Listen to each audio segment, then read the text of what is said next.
Manford. Hey, here we go. Welcome back. Right, before the second half starts proper, I've been trying to document all my gigs on this tour with a little selfie. Do you mind a selfie? All right, let's put the lights up then. Let's have a good look at you. Okay. They were actually my golf shoes that I forgot to take off in the first half because I'm not well and I'm just sort of getting through it, you know, roughly. That's why, yeah. Okay. Oh gosh, it's a big old room. I forgot. It goes right up to the top there. Okay. Let me make sure I've got you guys as well. Okay. Oh, I'm not going to get everybody here. Okay, here we go. Right, let's try it. Look as happy as you can. Here we go. Yes. And that side. Smashed it, there you go. I'll pop that on social media later on. If you are sat with somebody you shouldn't, do let me know in advance. No judgment, but just so we know. Alright, good stuff. Right, if you don't worry, if people want to take photos, I'm absolutely not arsed at all. Feel free, don't film it like a prick. But and also you don't need a flash as well. So if you're staff in here, you relax, enjoy yourself. These are nice people. You've worked hard.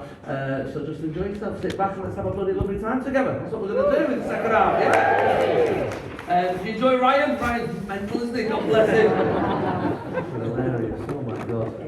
It's funny though, because there's a rule of thumb with support acts, which I didn't know about this, because like I said, I've not used them a lot, which is you sort of go for people who, well, this is not what I do, but this is what people do, is they sort of go for somebody who's not quite as good as them, so they look better. But I think that's disingenuous, because I think you've paid your money, you want to see the funniest of the funniest. So I actually pick people who, like Ryan, runs his own club, headlines, gigs all over the country, comedy store and all that sort of stuff, and I pick the best of the best. But I got a phone call, this is how surprising it was to the industry, I got a phone call of quite a high profile, well-known comedian, I won't tell you who it was, just to save his embarrassment, who was shocked at the quality of support acts, because he thought it might look bad, you know, for some of his gigs. And he rang me up, he said, how come you booked him? I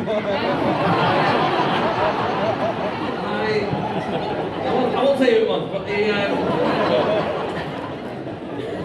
he said, I can't believe he's a bit good. How you gonna follow that? Yeah, I won't tell you who it was, but alright, Sarah Milligan.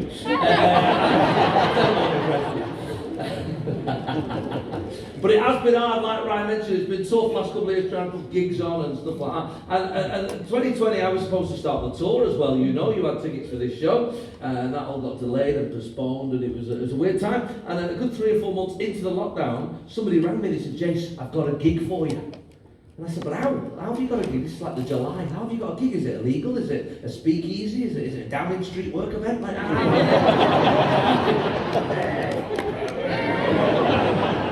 he's sat there wanking over tractors.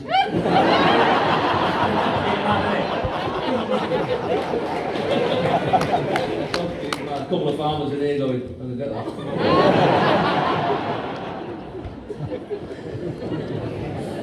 He said to me, he said, no, it's a proper gig, Jace. It's a drive-in comedy gig. I said, I'll do it. But what I should have said is, what's that? Because what it was, folks, was a fucking nightmare. Picture this, right? This is North London, Brent Cross Shopping Centre in North London. This is in the car park of the John Lewis.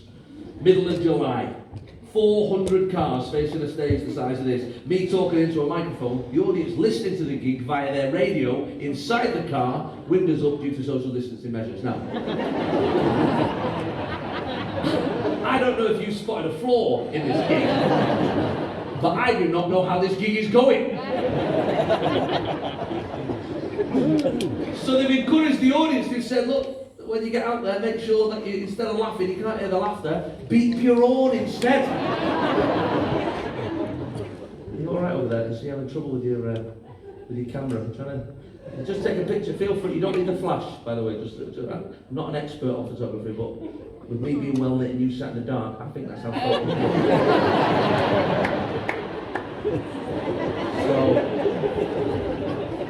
Well, I'll leave the first 2 goes of you trying it, but after the 3rd one, I actually looked at the wrong time. I probably saw my granddad in that light.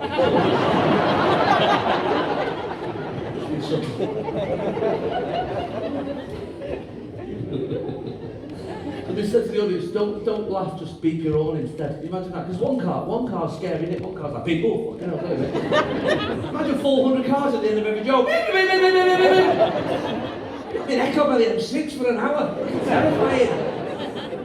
And the other thing that I realised about that gig on that night is that, look how dark it is in here. That adds to the atmosphere, doesn't it? It means everybody has a better night because it's pitch black in here. It means for me, I'm not looking at, 1,200 faces, what's that, 2,400 eyes, all being well, staring back at me. That'd be debilitating, that wouldn't be fun. I can see the front 5 or 6 rows, front of the circle, and then after that, just glasses and slapheads, whatever reflects. No idea. No idea. Obviously, I can see your legs on the front row there, sir. Christ on a bike there. You've gone for the white effects like me. That's you don't tan, do you? You're one of them boys. They are the whitest legs I've ever seen in my life. I thought that was somebody else using a flash on their phone then. Play on for the shorts. I feel like an affinity with you, sir. I spotted them in the first half as well. Because I'm the same. Are they so white? Do people mention it? Do people mention your whiteness? No, there's I find this quite a lot of time. People go, how white are your legs? And I always think to myself, it's racist, isn't it? Think about it. Isn't it? You wouldn't be allowed to do that about anybody else, would you? How white are your legs? How black is your face? Like you'd be like, whoa! Whoa! You're cancelled, my friend! I just want white leg equality, that's all.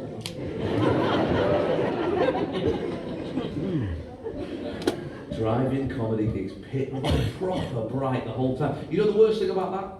Is in here, I could, like I said, I can see a few of you. It means you get a bit of privacy yourself, a bit of anonymity. You know what I mean? You can probably send a little cheeky text message underneath your chair there. You can have a whisper to your friend. You do that as well sometimes. You could probably leave, you know, if you wanted to. That's how dark it is in here. You know, if you got to a point where you thought, right, that's enough laughter for me, you could get up and you could leave, and I wouldn't even notice you going. That wouldn't affect my ego one little bit. But let me tell you, when you're at a drive-in comedy gig and someone's doing a 3.2, you really couldn't. We did comedy nights on Zoom. Did anybody watch a comedy night on Zoom? Yeah, they were all right. Not the future of comedy. They were very difficult to do, but there was something to fill the void, weren't they? You know, from some of those boring nights. And the comedy gigs on Zoom. The weird thing about the comedy gig on Zoom is that people forget after a while that you can hear them. Because they're just sat at home, aren't they? And I'm sat at home doing the gig, they're sat at home, they're one of 100 people, they forget. Like in here, you can't forget because you're surrounded by people. You've signed a social contract with all these strangers not to be a dick. That's where it works. But on a Zoom comedy gig, they're just sat on the sofa. It doesn't matter, does it, to do you want. I've had some weird heckles in my time, but nothing beats Zoom comedy heckles. When people have forgotten you can hear them halfway through a gig, you just hear somebody go, bed!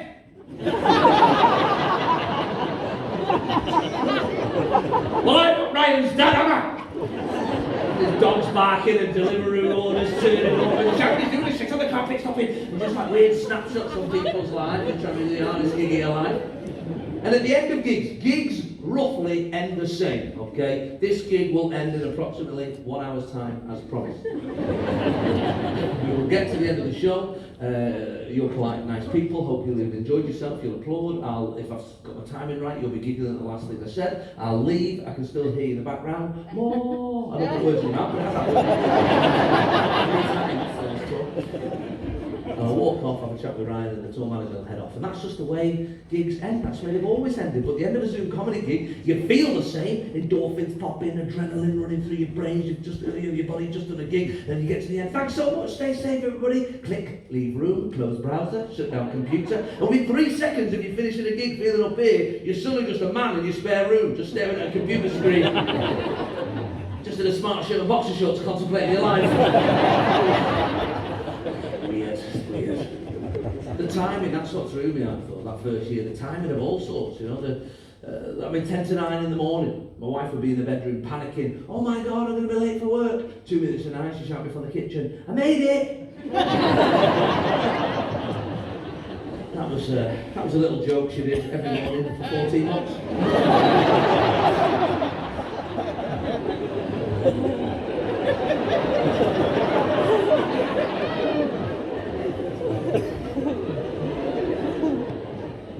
It was a long lockdown, wasn't it? It was long. Nobody only focused on couples, did it? It didn't focus on couples and families. All the think pieces, all the worry was about single people, people who were going through it alone. And I'm sure that was difficult, don't get me wrong, but let me tell you, when you were stuck at home homeschooling 6 children with a hilarious wife, I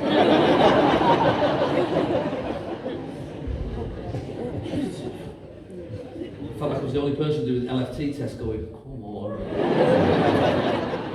10 days in a bedroom by myself. I'll snap your hand off for 2 weeks of loneliness, I really would. We got married people here, give us a cheer, married people. Yay! Single people, where are you? They're fine.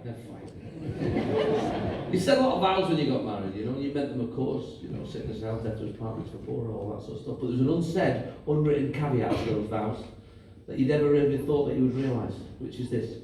I agree to all of these things that I've just said, as long as me and you get to spend 8 to 10 hours apart Monday to Friday.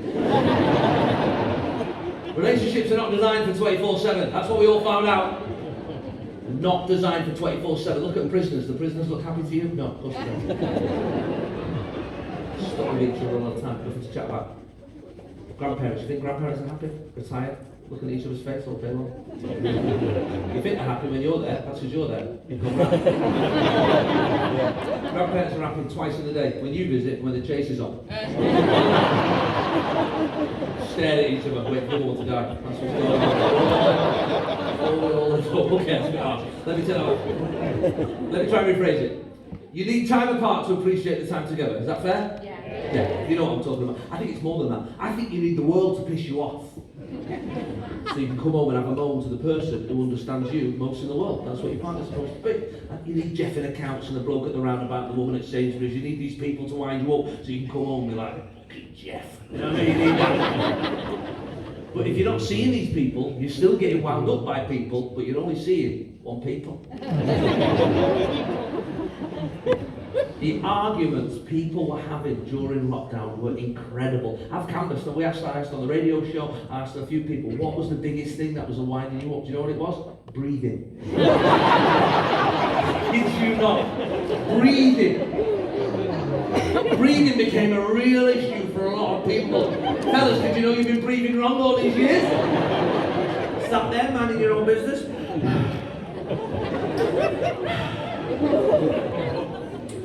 You get to breathe like that. What, in and out?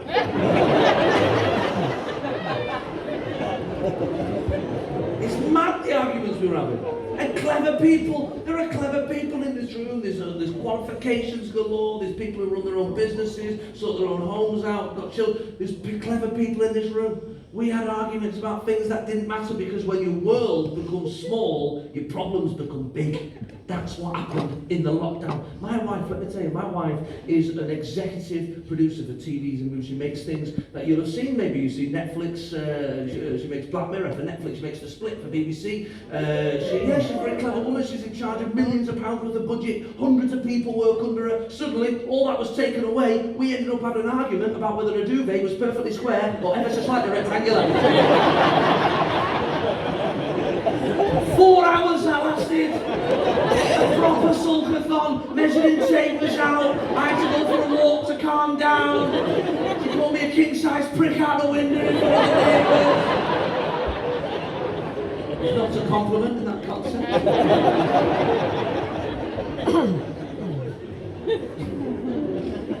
Rectangle though, yeah? I should let it go for 2 years. Mad, those arguments that we were having with each other, you know, things we started noticing about. And this is what I want to say to you right now, right? Hopefully this might help some couples in this room, okay?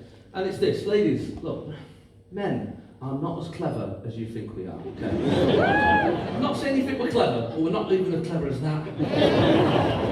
We don't see the things you see. We don't have the initiative that you have, okay? So if there's one thing that you can take home from this evening, it's this. If there's a job that needs doing in your house, and you have seen it needs doing, and you do not want to do that job yourself, please just ask or tell us to do it with actual words out of your mouth. All we ask. Don't give us clues, don't give us hints. Stop walking past it and sighting. Just ask us to do it. We're good guys, man. When we finish this game of FIFA, we will absolutely do it. Stop leaving shit at the bottom of the stairs thinking we'll notice it and take it. We won't. Has it happened yet? No. We don't think like you. We just step over it, someone's going to break the neck on that.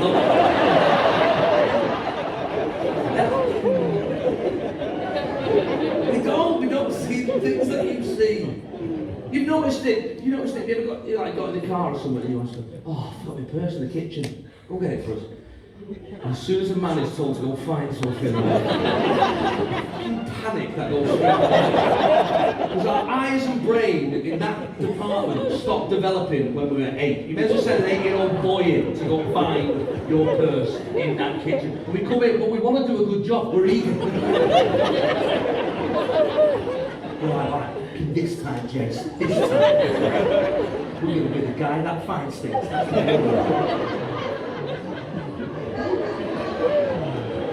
Red bin fridge, you're looking at all the mad places.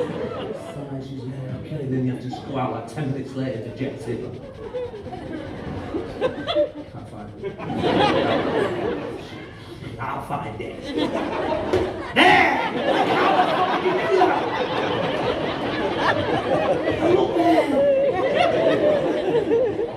It's just our eyes, I don't know what it is.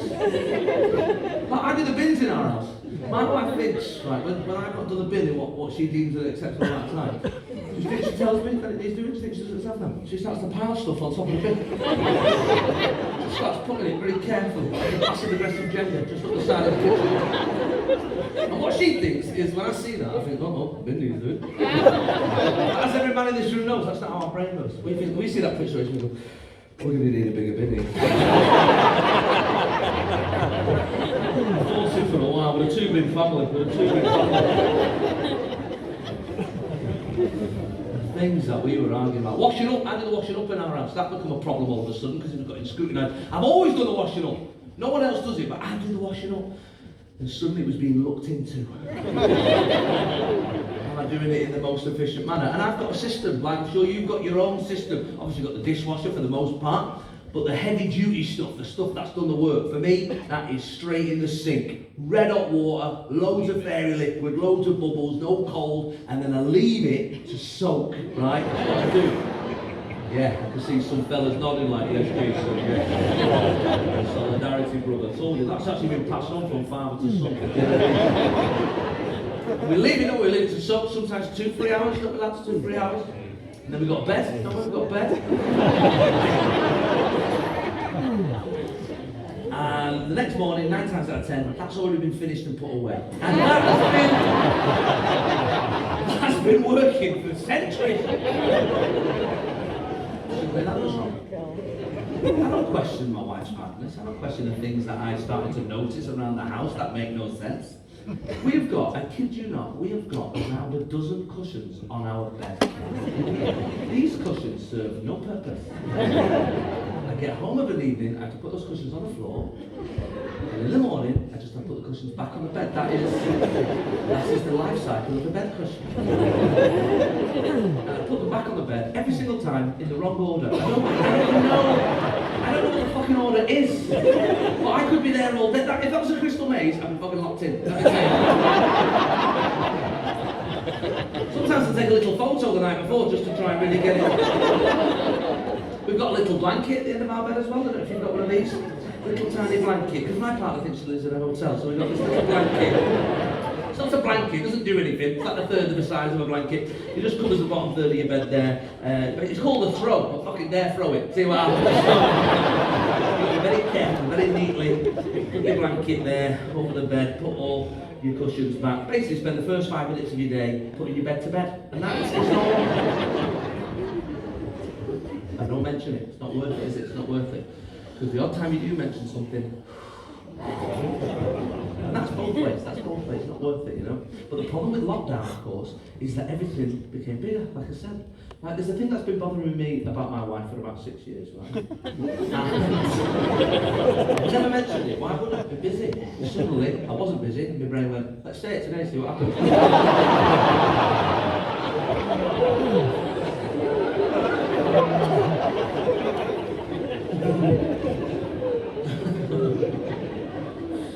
Now, you're going to agree with me for the first part of this, I know it, because it involves tea. Making tea. There's a discrepancy in our house. When I make a cup of tea, will 100% of the time also make my wife a cup of tea. She, however, will often make herself a cup of tea. Not even offer, whether I want. So, I'm sure, I can see a few of you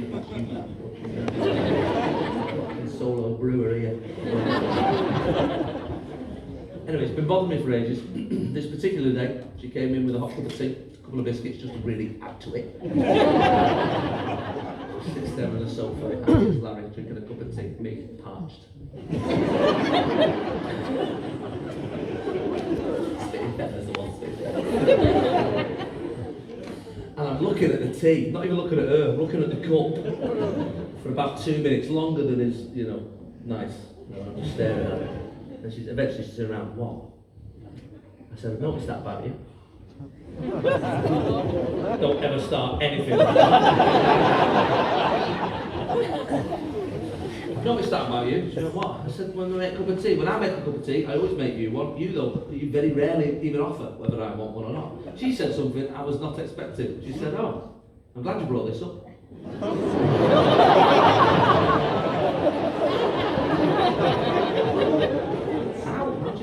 Jedi mind trick, how do you know? She said, when I make myself a cup of tea, I get 5 minutes break from Zoom meetings and all that. I come down here, so I have 5 minutes, and all I look at you, you've got a fucking face on you, sulky. I've not made you a cup of tea as well. I said, well, just make us one. She said, well, I don't want to make you one.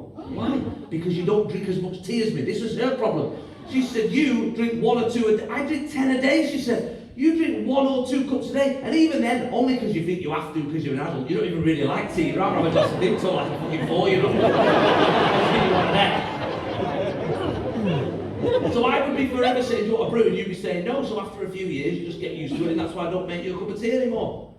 She said, and another thing. How's this happened? The odd time I do make you a cup of tea, you only ever drink half a cup. And I'm always finding half a cup of teas all over this house, and that's been annoying me as well. You end up getting spilt on carpets and sideboards and whatnot. I said, I'm sorry.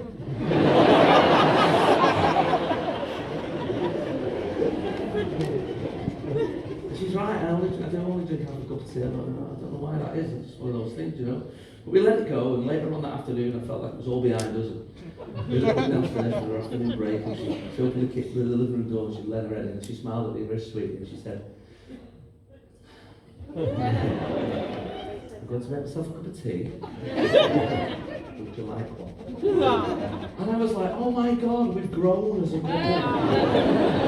Something I've said has improved our relationship. When does that ever happen? And I was genuinely touched. I was like, yes, I do. I actually didn't. I wanted a Vimto, but it's not the time. I said, yes, please. I thought it was a lovely moment between us. What I didn't realise was she spent the afternoon formulating a little funny plan. She had a little joke, didn't she? And off she went to the kitchen, smug as you like, flipped the kettle on, and she made me half a cup of tea. What I love about that bit is sometimes I look at a woman's face and she's mouthing. Like they already know, the women in the room knew exactly what she was about to do. They're always a step ahead of us, and this bloke's still looking at me going, what's the twist here, Jason? The brains move faster, guys. She came in, brimming with smugness. There you go, I'm still touched at this point. Oh, thank you very much, sir. I looked at that half a cup of tea for a good 2 or 3 minutes, before eventually leaving it on the side. Not one sip did I have. Left it there. A few hours later, I'm upstairs. I heard her shout me, why have you not drank half a cup of tea? You only ever drink half a cup of tea. I said, I like the top half, smart These are the arguments grown people are having.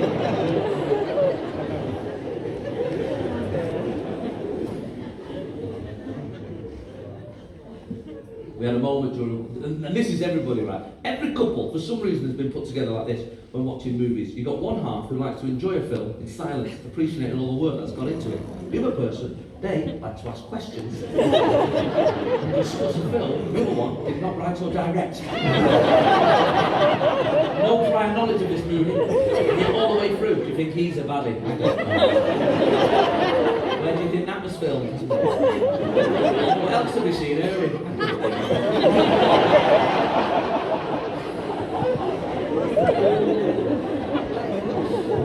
It's infuriating. It's so infuriating. But we had this moment. Now, put yourself in my place here, right? So, watching this film.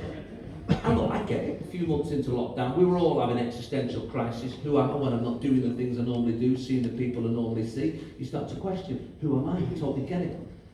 Out of nowhere, she pauses it. She turns around to me, she says, what do you think it is that keeps us together?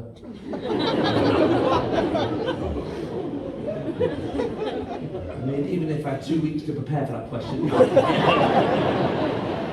What do you think it is that keeps us together? Obviously the jokey bit in my brain was like, I've got an answer. I'm like, it's not your time to shine. You are out of your jurisdiction. I said, it's a good question actually.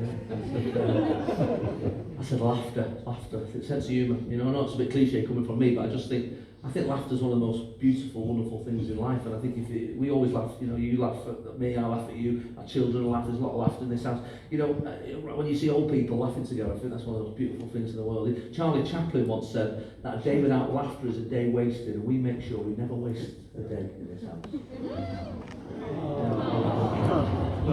Yeah, I thought that was enough as well.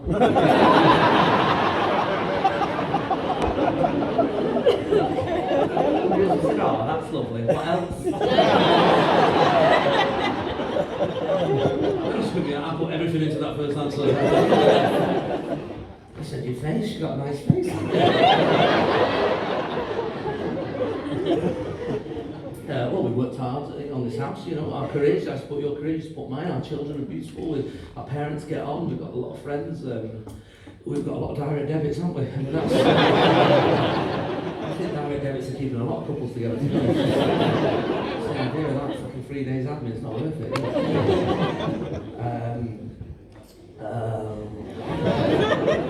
I love that cushions thing you do on the bed. That's great. And you make a cracking brew, so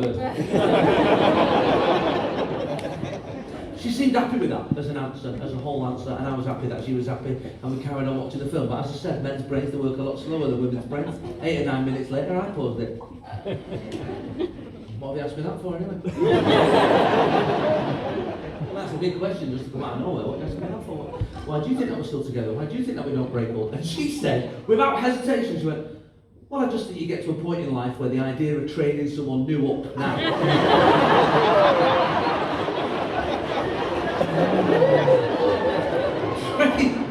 Training someone up!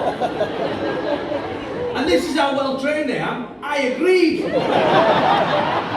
So well, yes, I know. That's what we're all doing, if you think about it. Certainly at the beginning of a relationship, you're training each other up. That's why you should never compare the relationship you're in to what it was like at the beginning. But I hear people doing this all the time. Oh, at the beginning of our relationship it was amazing, it was fun, it was romantic. Yeah, of course it was, because you were lying to each other, weren't you? You were pretending to be a better version of yourself so you could trick this attractive person into falling in love with somebody who doesn't exist. That's what you were both doing. Of course you were. Those first 18 months pretending you don't fart. What do you think all that's about? If you fart on a second date, it's over, isn't it? You can't carry on, that's why you hold it in. 18 months, just like 40% gas. Sat there watching films every so often, like, I think I just heard a noise outside. Check that, it's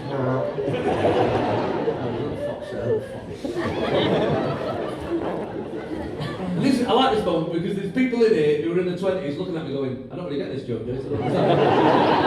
And there's a simple reason for that, and that's because in your 20s, your body still has a fart alert system. It lets you know when one's incoming. So you've got plenty of time to decide what you want to do with it. To the bathroom, whatever you need to do. There's no panicking, you guys. That's another thing I found out since turning 40. Sometimes I fart, I surprise myself. It's the weirdest feeling. Just sat watching telly. Just in the queue at the post office, like, oh. I'm so sorry, man. Well, you should have been 2 metres away, to be fair. The throats are still in four.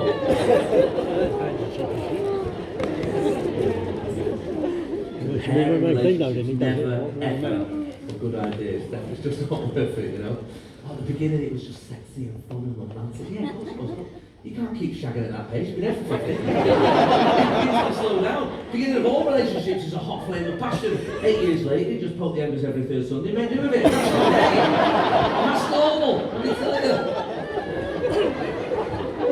I had a mate of mine recently said, Jace, you know, me and my partner, we've been together nearly 20 years now, and I've just been thinking recently, you know, is she the one? I said, yes, mate, she's you all the one.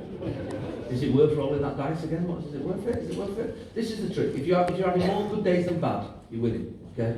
No one has 100% good days. Of course you don't. But if you're having more good than bad, you are winning. Okay? He's like, yeah, but you know, what if the grass is green on the other side? You know? I said, I'll tell you right now, it might be. It absolutely might be. Well, let me tell you also, in 10 years' time, she'll be making you go out and mow the bastard. Just be careful what you wish for. This is how you find out if you're with the one, okay? Tomorrow morning, try and wake up a little bit before your partner, okay? While they're still across the street. Have a look at their face while it's resting. Have a look at it, take it in. Look at it. Look at that face. Give it a good few minutes, okay? This is a big decision. While you're looking at that face, before it's done anything, more importantly, before it's said anything. Look at that face and then ask yourself this question. Does this face, in its resting state, fucking annoy me?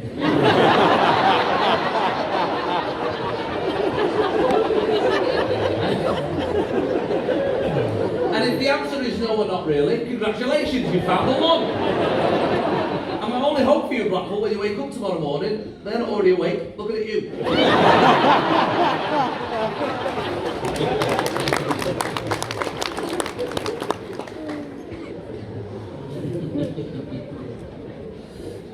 It's a funny time for stand-up comedians at the moment, you know.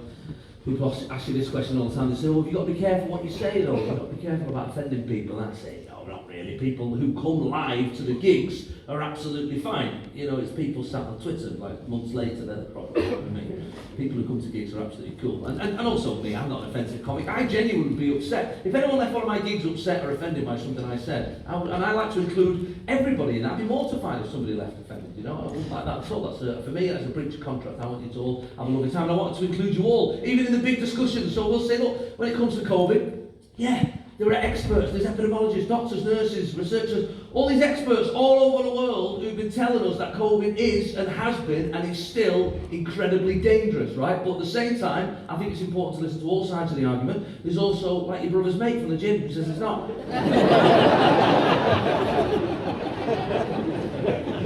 Very hard to know who to bleed into, you know.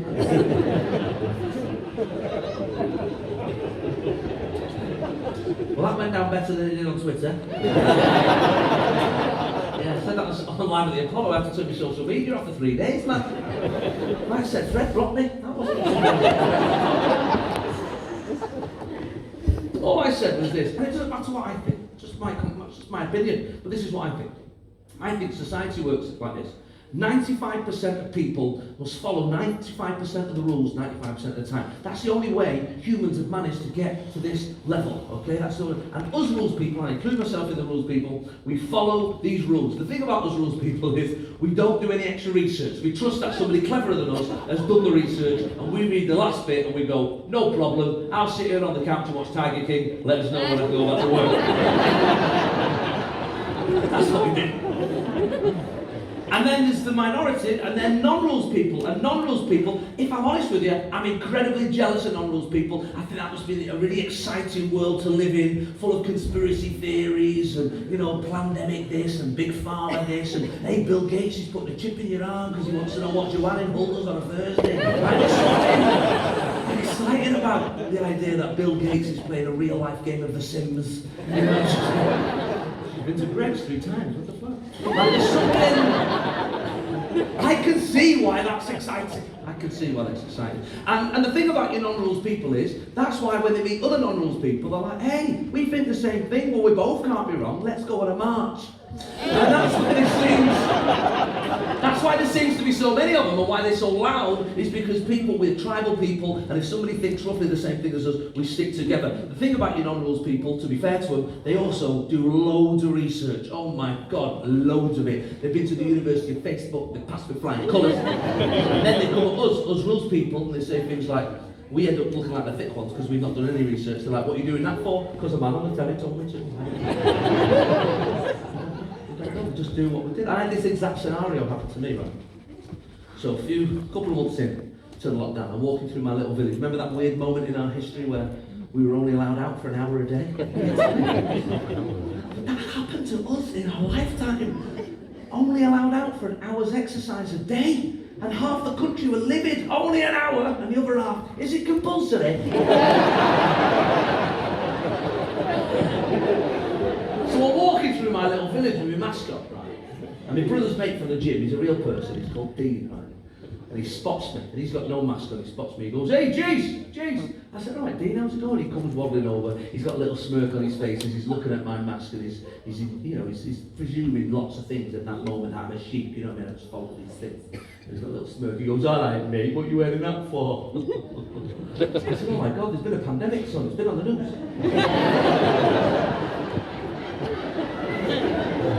I said, that's why the shops are shut. What bloody way to find out? He said, not that. What are you wearing a mask for? You don't even do anything. And I said to him, my honest answer. I thought it then, I still think it now. Yet you'll never hear anybody of influence or on telly or anything say this truth. I said, I don't know. I actually don't know. Don't get me wrong, I've wore one the whole time. But don't question me, I don't know enough about it. I've got a basic grasp of GCSE science, you know, I've seen the pictures and read the articles, I get an idea roughly why you would wear a mask during an airborne pandemic, you know, surgeons wear them, they seem bright, like I get a general idea on why I'm wearing a mask, but don't start coming at me with questions. I also see the other side of the argument from the anti-maskers. They say things, well, these little masks, you know, there's gaps in them, it's letting things through. You know, you're supposed to wear this one that covers all your face. I get both sides of the argument. So for me, on a scientific level, it can't ever come down to that because I don't know enough about science. So it has to come down to a moral argument. And that's what I said to Dean. I said, Dean, I don't know why I'm wearing one. But I figure, if you're wrong about not wearing one, somebody's nana might die. Whereas if I'm wrong about wearing one, I just accidentally wore a mask for a year. And I figured out those two options, mine's separate. Yeah. Now, I'm going to stop you there. Don't get me wrong, if that's where the conversation had ended, and I took that applause. And I rode right here on his shoulders like the mayor of Blackburn. But look, that's not what happened, right? He came back to me with a rebuttal. He said, all right, mate, explain this then. He said, how come with a mask on you can't get COVID? Yeah, but you can still smell a fart. I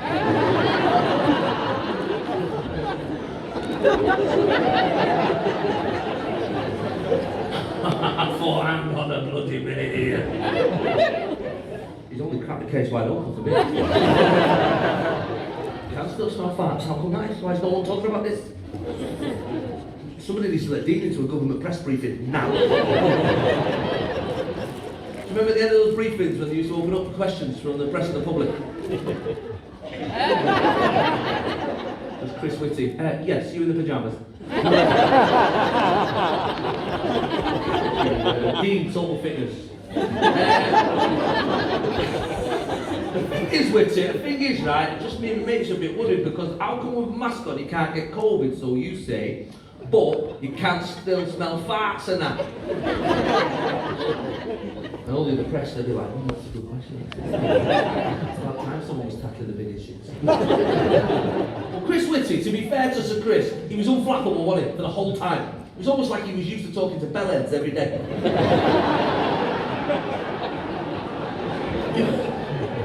He wouldn't even take his eyes off him. He'd be like, next slide please, COVID versus farts, the truth.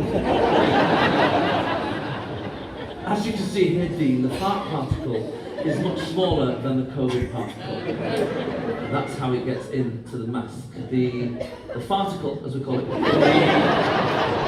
I don't bloody know, no idea. That's as scientific as I get. I've no idea. There's loads of things I don't know about. I just did it because I felt like that was the right thing to do. A rule came in, it fitted roughly in with what my knowledge and moral compass was, and I thought that'll do for me. I still don't know how COVID can get you when you stood up in a restaurant but not sat down when you're having your dinner.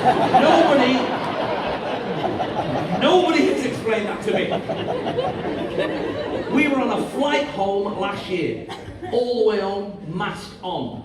Apart from when the snack trolley come out, you were allowed to take it off and have something to eat. I thought, what's this? The politest virus known to man. Like the virus is just sat there going, hey, get that guy, he's not got his mask on. Hey lads, come on, he's having his fucking Pringles there. Let's have a bit of the corner, we're not the common cold, eh?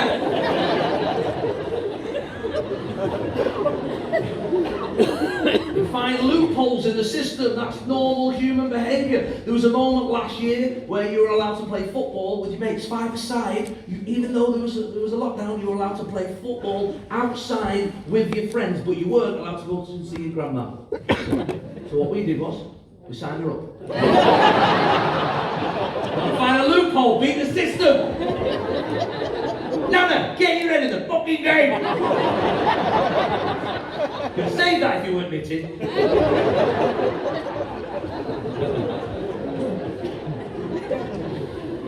I don't know. The mask thing is weird. The mask thing is weird.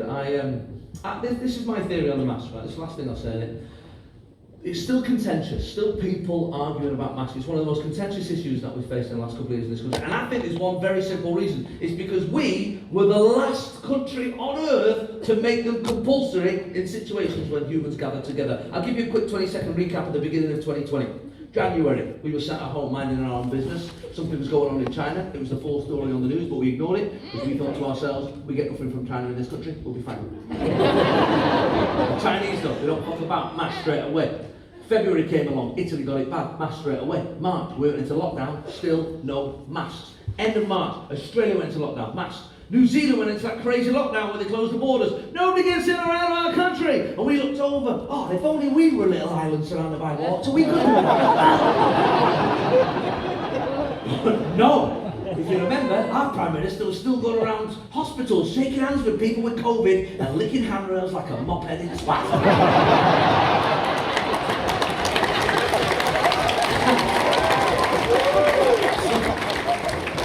Not a word I use lightly, but I feel like it's the only one that fits. In April, he got COVID. How? I don't know, it's a mystery. May, we came out of lockdown, went into like a tier system. All of us, we came out of lockdown for a little bit, apart from Leicester, but we said nothing because we're not Leicester.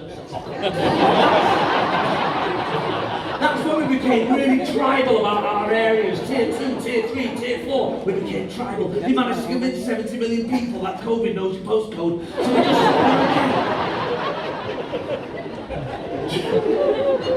You better sit over there, Leicester, and have a little think about what you did. June, no max. July, I kid you not, the 16th of July. Somebody come on our telly one afternoon and said, we've been looking into these masks.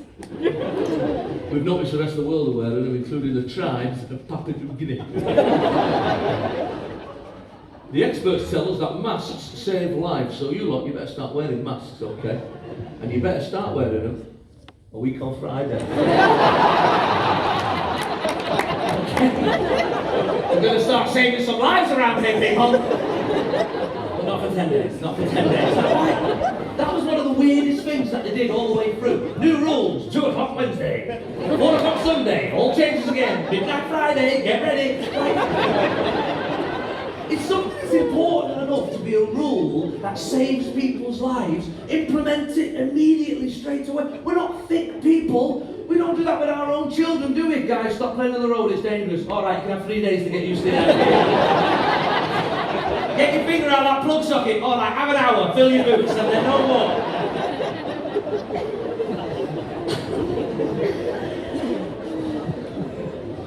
Madness on it. The vaccine, that was a weird moment, wasn't it? The vaccine. I never realised people were so angry about vaccines. That's been a real revelation to me. And they say weird things, like they go, well, you don't even know what's in it, mate. And I think, do I look like a man who cares what's in it? I've been giving my children Calpol for 12 years. Not once have I looked at the ingredients of the back of that bottle. That pink magic will come straight out of a pig's arse, right into their mouth. But their earache's gone, this is asleep. Thanks, science.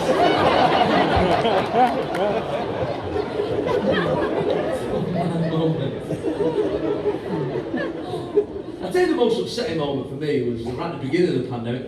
The beginning of the lockdown, was because all our lives as human beings we're told we're unique, we're special, we're one of a kind, and then out of nowhere, somebody come on and tell you, they went, you're all one of three.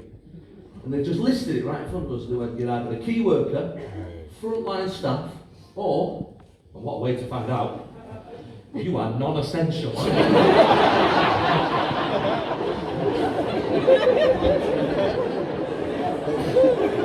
Non-essential. Nobody think about that phrase before they used it. How harsh is that as a phrase? Hey, by the way, with the shit is the fan, you are non-essential. How long did that take them to come up with in the bloody think tanks? What was fucking useless taken, was it, lads? Non-essential. I mean, I'm a comedian, how can I be non-essential? All these years you've been saying laughter's the best medicine, you fucking liars!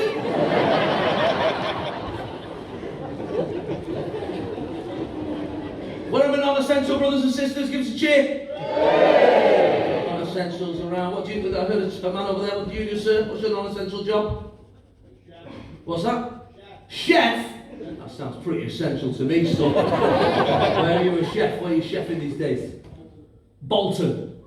Okay, what's that mostly? Just like cornflakes? You're a chef in a restaurant or a restaurant? Nice, good stuff. A chef in Bolton. Essential in my world, sir. Where are my other non-essentials? Got some non-essentials over here. Where are you? Got one there. What about you, Clapping? What's your job? You're a nail tech. Yes. Absolutely essential, yeah.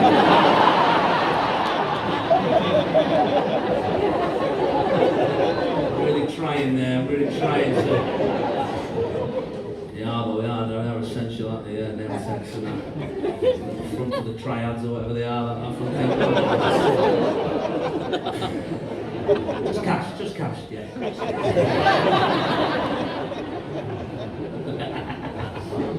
But I guess, yeah, beauty technicians, we got to see what our wives really look like during lockdown. It's nice, though, it's nice to see. It's nice to see you again. Hairdressers, and that was a weird moment. There was a weird moment with beauty where hairdressers were closed, but dog groomers were allowed open. What a weird decision that was. It was like dogs walking past us. Get there, cut you, do weird decisions that they made all the way through. Non-essential. What else? I tell you what. I decided in the end with the non-essentials. I thought I wasn't going to use that phrase anymore. I called us the unclapped.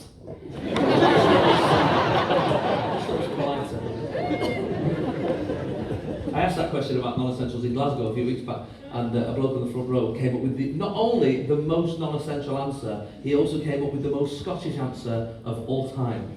I said, what do you do? And he said, I make bagpipes. Even if he's Scottish, he's non-essential at the best of times.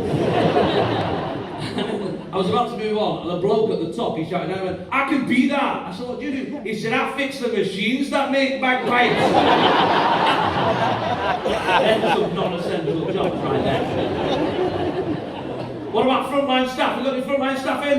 Yeah, I saw a hand up there, so was that? Postal worker, yes. Well, a very important job because we just sat on fucking Amazon all day. Late, yeah. What time do you start work, sir? 11:30. What the fuck is that about? When I was a kid, you were there before I got up in the morning. What's happened? Poor postman Pat, like, early in the morning. He's the only poor bastard still doing it.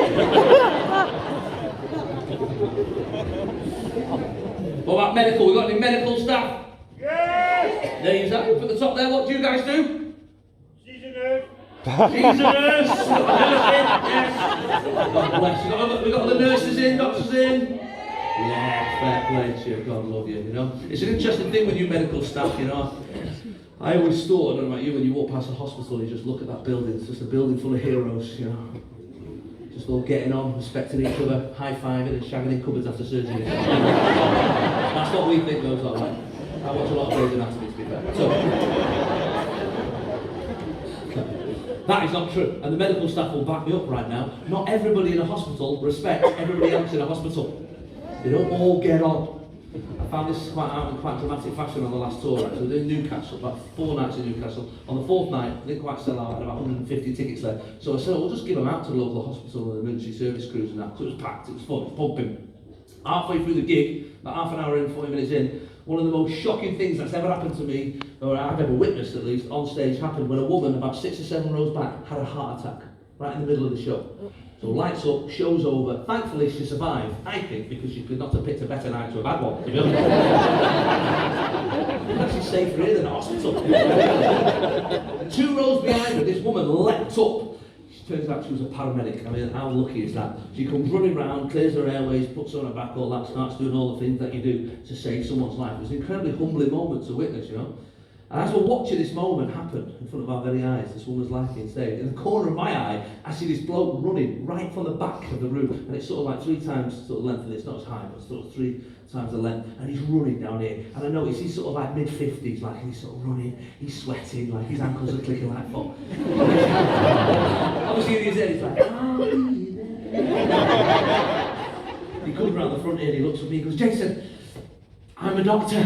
And I go, I think, like a lot of us, we think, oh, thank God, a doctor's here, because in our little layman's brains, they think, well, you know, a doctor, they're more qualified, aren't they? They study for longer than the paramedic. Thank God a doctor's here to save the day. But the paramedic, she does not think this. Not in an emergency situation. She looks up, she goes, what kind? He goes, GP, she went, fuck off, mate. I've never seen anything like it. What are you going to do, Google it?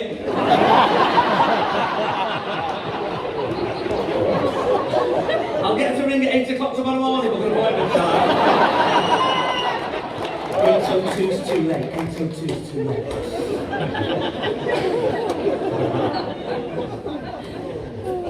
What about key workers? You got any key workers in? Yeah. What are you, madam? A head teacher! Wow, proper key workers there. Don't applaud them, not enough applause. Are you at school here in Blackpool? In Lytham? It's got to be a piece of piss, hasn't it?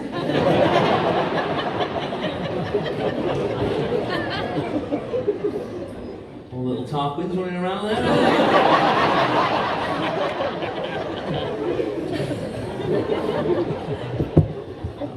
Can't be much, there's not many detentions and stuff, is there? Bad kids in that school. Some poor kids stole a freshly baked apple pie for winning the leg. Any other teachers? Got teachers and teaching assistants and deputies and dinner ladies, and let me tell you, all you people who work in the education system, all you teachers, head teachers, a lot of you, when you came back to work that first time, oh my God, I've never been happier in my life. We were on the playground 6:15 with my kids. It's not too early, don't let the caretaker in. As each and every one of you came up, I applauded you all as you came up the path. Thank you for your service, thank you. Please never leave again, please. I mean, not like that, because that's champagne in that hand. Oh my God, I was so happy, And look, teachers, head teachers, I won't want to patronise you with giving you advice of what I learned when I was doing your job for those 14 weeks. But you know, sometimes fresh eyes, isn't it, miss? Fresh eyes. I think I speak on behalf of all the homeschooling parents here when I say nobody doubts your qualifications, your dedication, your patience, the fact that you're helping shape our children's lives for a better future. But I think I speak on behalf of everybody when I say we don't know what you're doing to drag it out to R3.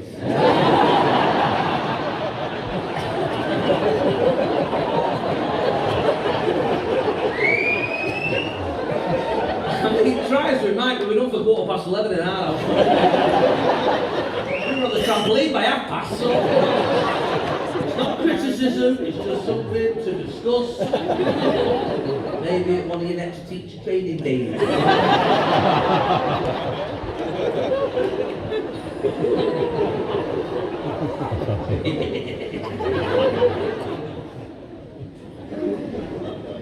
Who homeschooled their own kids? Give us a cheer if you homeschooled your own children. There were some dark days, weren't there? I don't think I've ever felt as thick in all of my life. And I once got knocked out a tipping point by Debbie McGee, so I've got no one.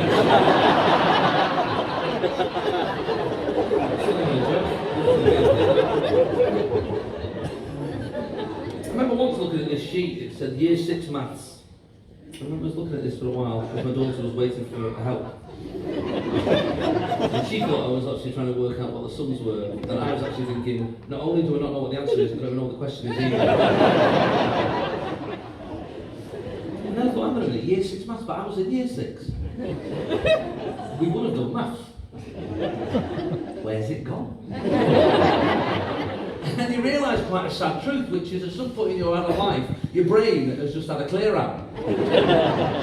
The foreman of your brain's come down to the warehouse of your mind and a stock check, see what's being utilised on a regular basis. What's that on that shelf there? That's Pythagoras, sir. Yeah, we'll get rid of that. Behind it, photosynthesis, you get rid of him as well. And will you men take off to bowl late while you're going? Sir, I've got all the lyrics for the Fresh Prince of Bel-Air theme tune. Put them in the vault. You don't know what they're doing coming usually. Pop them in the vault there. Put them next to songs from adverts. Never did.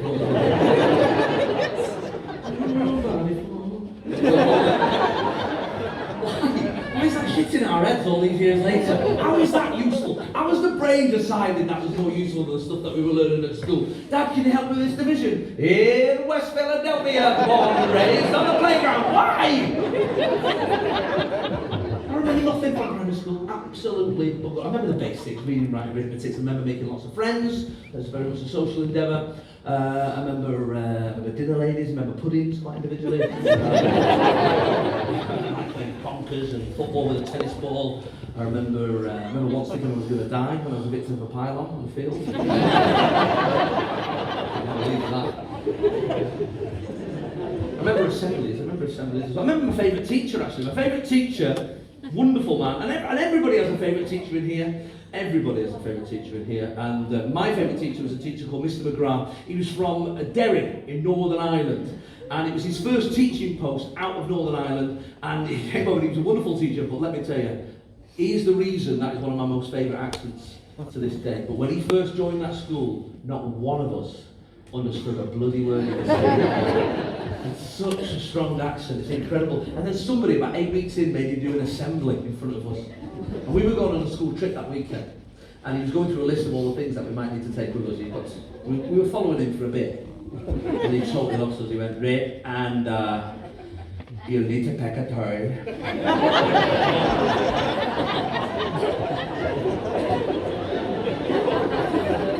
There's 400 blank faces like that. Pick a turn, you need to pick a turn.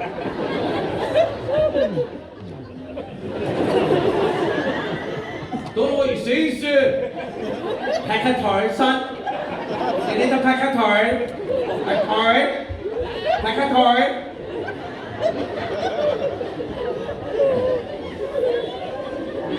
Pick a turn. Well, the angrier you got, the less you understood. Pick a turn. Pick a turn. If you have a shower, you need a turn. What? A shower? What? A shower?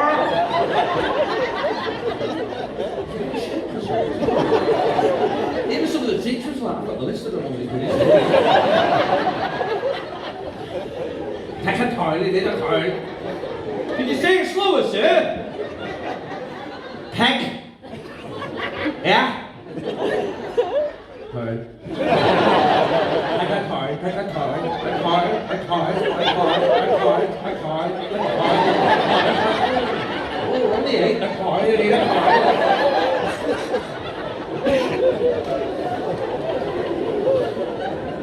150 kids went on that trip, not one was brought out.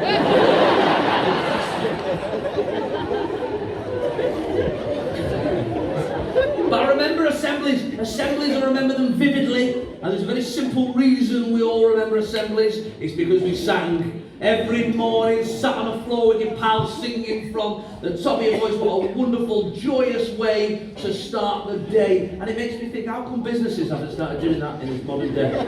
We're all thinking about people's mental health and how to cheer people up. How come? What a wonderful way. Imagine you went into work tomorrow morning, right? Monday morning, Tuesday morning, you went in Tuesday morning, and your boss met you at the door. Hey everybody, back room, carpet time.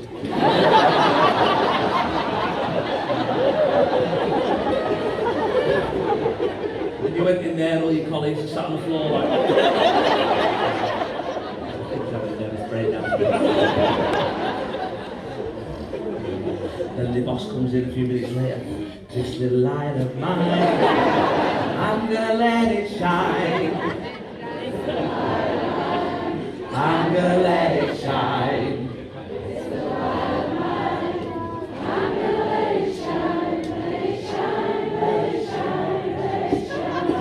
Incredible work, Blackpool. Amazing. Did you notice that from where I finished singing and you started? Almost no hesitation. Those song lyrics have been in your head. You've not sang those songs for nearly 20, 30, maybe 40 years. And yet there it was, ready to go, locked and loaded at a moment's notice. Algebra, nowhere to be seen. He's got the whole world in his hands. He's got the whole wide world in his hands. He's got the whole world in his hands. He's got the whole world in his hands. Clearly a local favourite there. Stepped up with you there, didn't it? Even you're surprised at how good that sounded. You're going, hey, we should fucking tour this. Why are going? Come my arm along, come my arm, come my arm along, come my arm, come my arm along, come my arm, oh Lord, come my arm. Fair play, you're smashing it. Do you know what I love at this moment? Is that if there's anybody sat here right now who's not born and bred in Britain, they're thinking, what just happened?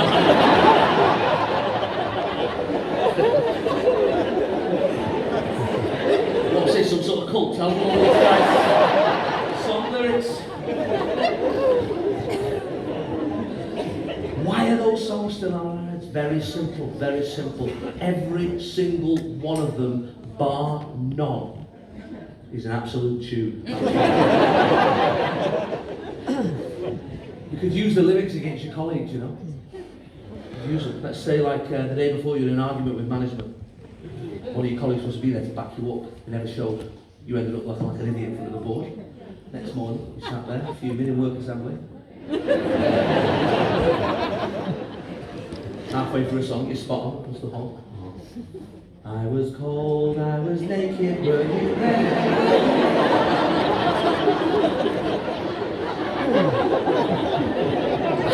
Creed and the colour and the name won't matter, were you there? No, you weren't there, Gillian. They're in your heads. Every one of them is an absolute tune. And that makes me think, hang on a minute, why haven't any modern day DJs remixed them into club anthems? How good would that be? Imagine you came out of here tonight, you were just walking through the hustle bustle of Blackpool, bank holiday weekend. Walking past, just thinking, oh God, I love this town. It feels safe, and it feels safe tonight. Oh, I know, it doesn't feel stabby at all, that's all. and you go past one of the many premier nightclub venues this town has. As you're walking past the nightclub vape shop, and one of your pals says to you, or your partner says to you, oh, should we go in for a laugh, have a little dance and a sing? You're like, nah, I'm not, don't know any of the modern music. Neither do they, to be fair.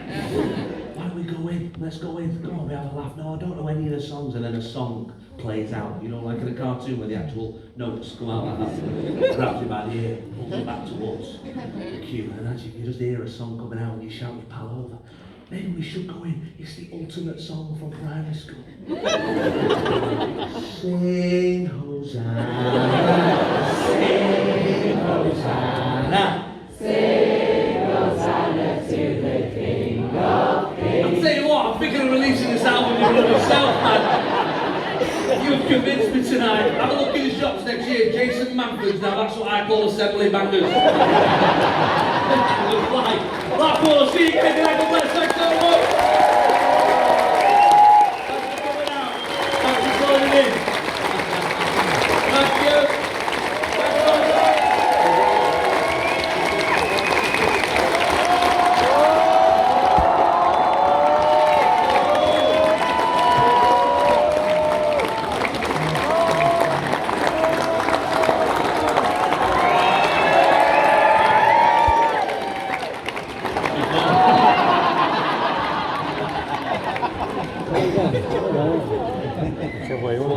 Look at that. What's it going for? 9:45 on the nose. Well, that's the time it was supposed to end, but we're here. Still here. Thanks very much. Can't help thinking I gave you that idea about an hour and a half ago. Shit, Darren Brown popped it in your head. Weird thing, the encore, isn't it? Because obviously my job is the business of show. Very much a compliment. Thank you very much. But I often think to myself how annoying it would be where you work.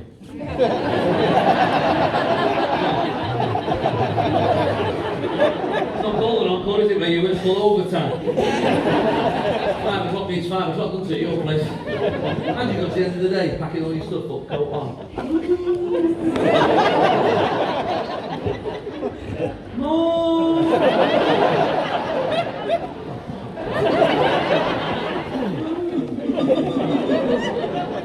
Go on then, I'll do another 5 minutes.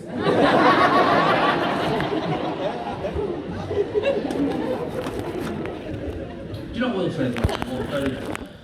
Very thing that I've noticed about us over the last couple of years, right? When the shit hits the fan in this country, we, people, the normal people, come together, right? We actually help each other, we're there for each other. No matter what you think of people in charge, we were there.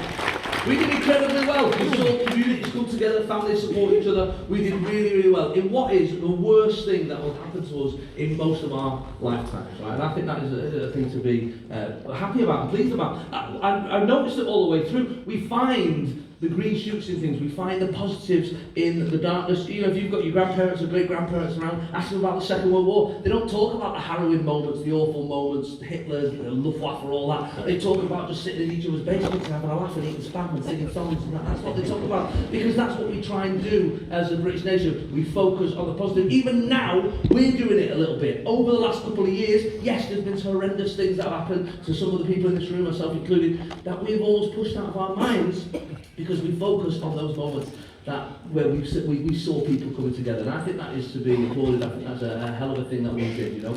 And in years to come, you know, your grandchildren, your great-grandchildren, they'll come to you and they'll say, Grandad, tell us about the great lockdown of 2020.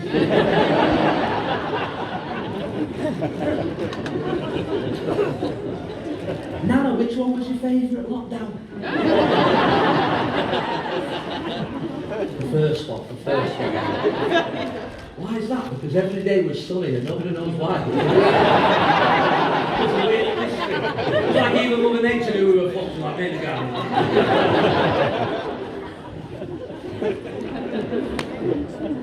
What did you do? What did you do all day, Grandad?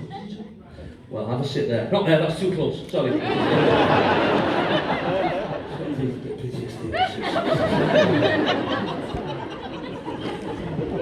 We used to get up every morning and pretend to do PE with Joe.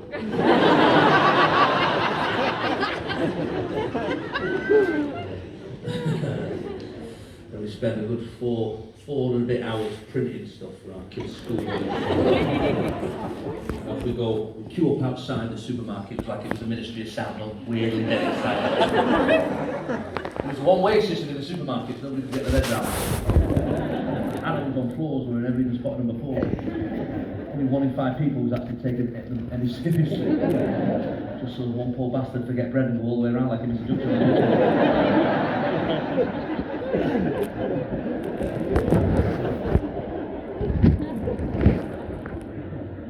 And then we come home, son, we come home, and we bake banana bread. Every single one of us. What's banana bread, Grandad? Nobody knows. Nobody knows where the idea came from or where it went. It was made, it never even ate it, was made in Luxembourg. And once a fortnight, one of us would go out foraging for pasta and flour.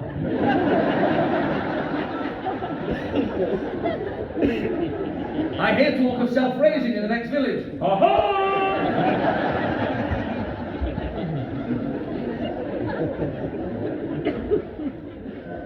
Why was the first one the best one, Brandon? Very simple. Because the first one, the people came together. When tested, we proved that we could come together for each other. Every single lockdown that came along, people's hearts hardened, the world got darker. But that first lockdown, we were actually encouraged to check on our neighbours to make sure they had enough food and provisions to get through the tough times ahead. And towards the end of the last lockdown, we were encouraged to check on our neighbours to make sure they didn't have more than 6 people in the garden having a party.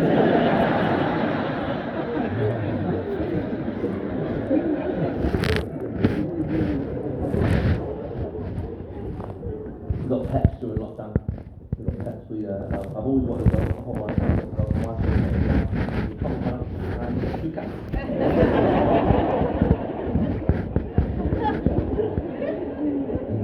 Indoor cats. If you've ever heard anything as pointless in your life. Indoor cats, which are like the opposite of cats, but without being a dog.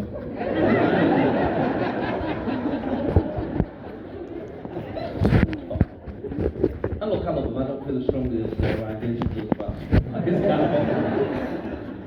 But I wish my wife had been a bit more honest with me when it came to our pets. She said to me, we're going to get indoor cats and a perfect pet. They never go out, never get hurt, never get injured, never going to catch anything and bring it inside. They're the perfect pet. But she should have told it to me, I think, with a bit of honesty. She just said, hey, do you fancy a box of cat shit in the corner of the kitchen?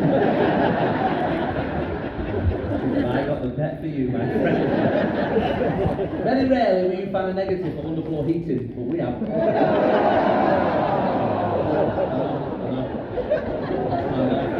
One thing, we'll learn some slowly simmering cat poo. I've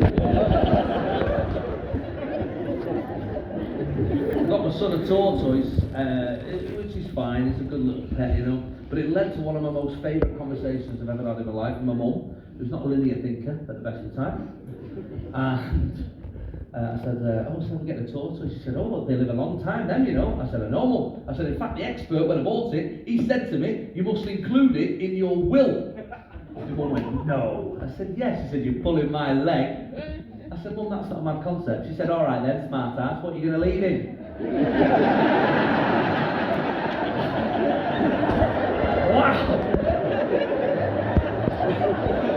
You know when you just want to be in someone's mind for a second? I just wanted to see what she was seeing. Because she didn't see me passing away and having to leave it to someone to look after. She saw me passing away and in a lawyer's office, somebody going through my last will and testament. Wife crying, kids upset, tortoise in the corner of his house. Abby's house, I've got one.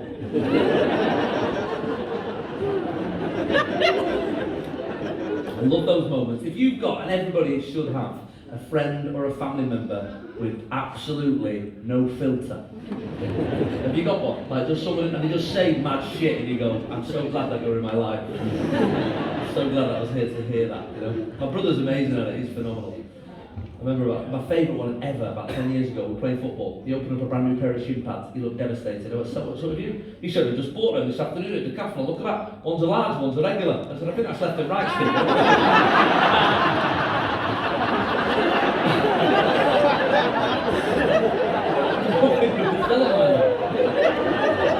That's the level we're after. And I've done it, look, we've all done it, you know, we've all said something stupid. My one, and I wish I'd never mentioned it, but I did, and then it became like family folklore. My one was, I'd never been out of the country until I was 23, right? It was never something we did as kids, and like I said, I started stand-up when I was 17, and I just played the pubs and clubs of the UK, and then suddenly, me and 5 of the British comics got picked to play gigs in the furthest parts of the world to expats, British and Irish people who lived in, we went to Bali and Mumbai and Bahrain and Abu Dhabi and Hong Kong and Singapore. It was an incredible experience. We did this gig in Shanghai, China, and we've done this gig in this lovely hotel, and the next day we were allowed to use the facilities, the pool and the sauna or whatever. So me and my mate Brendan, we've gone down in our little speedos, and our little towel, and we get to the sauna. Brendan looks in the window and he goes, Jason, there's 3 fellas in there already, and they're all starkers, they're all naked. And we think, hang on a minute, this is their country, we're a guest in their country, we don't want them to feel awkward, so we take ours off, so they don't feel weird. Don't even ask me how that logic works. At the time that made sense, so then we go in naked, feeling a bit self-conscious, like, should have gone for the £8 one.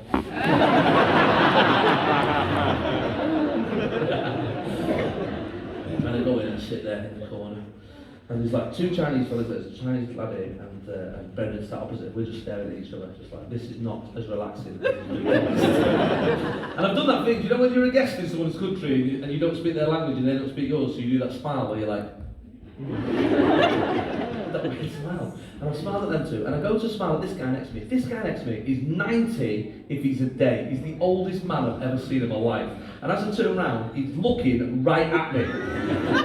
So I smile at him and he smiles at me, and then he says the most random 2 words I was not expecting. He went, in slightly broken English, he went, nice foreskin.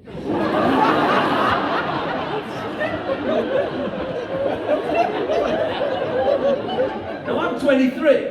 This guy is a lot older than me. My brain is offended and weirded out, of course, but I also have this little moment where I think, hang on a minute, Jason, you do not know the culture in this country well enough to make a full decision here. This could be an ancient Chinese thing where older guys just congratulate younger men on their penises and virility. It's not worth getting in a fight about, so just take it. So in the end, rather than being offended, I said, thank you, sir. Thank you. And I said, you too.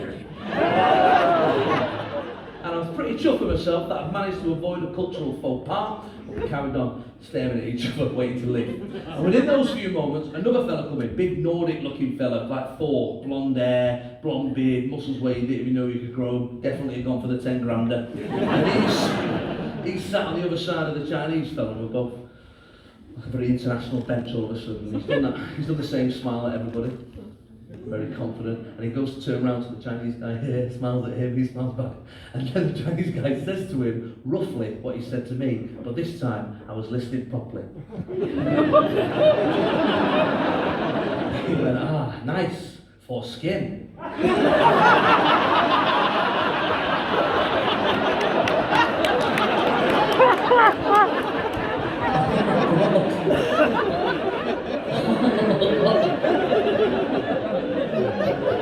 Oh God, yeah, that does actually make more sense.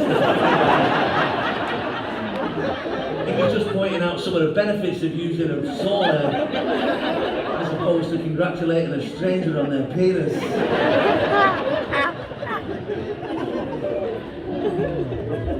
I left straight away, and I went into my room, and I rang my mum at the time, she's still with me now.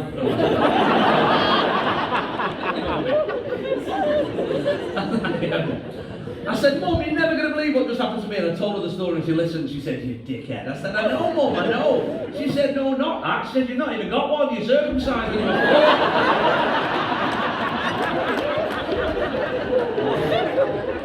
Should have had a bloody look. Blackpool, thanks so much for coming out this evening. Thanks for joining in. You've been great sports. Enjoy your bank holiday tomorrow.